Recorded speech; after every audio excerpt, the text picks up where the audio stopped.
Telecom कंपनियों को कारोबार में ग्रोथ के लिए 5G सेवा से बड़ी उम्मीदें। एयरटेल का मानना है कि 5G सेवाओं के जरिए उनके प्रति यूजर औसत रेवेन्यू यानी आरपू में बढ़ोतरी होगी।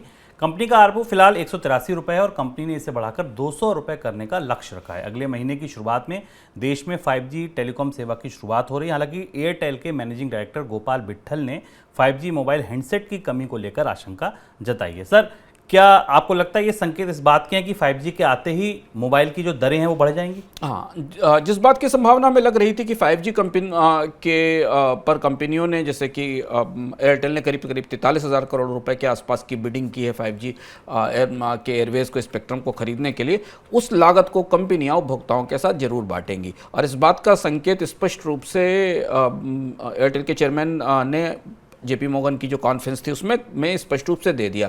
200 रुपये का आरपू यानी एवरेज रेवेन्यू पर यूज़र, सब्सक्राइबर से मिलने वाले औसत रेवेन्यू को टारगेट कर रही है कंपनी। और मौजूदा स्थिति में वहां तक पहुंचने के लिए उसे 5G सर्विसेज की कीमत बढ़ानी होगी। और या 5G सर्विसेज की कीमत अगर कंपनी नहीं बढ़ाएगी तो उसे 4G सेवाओं की या मौजूदा सेवाओं की दरों में बढ़ोतरी करनी होगी, तब वो इस स्थिति में ले जाएगी।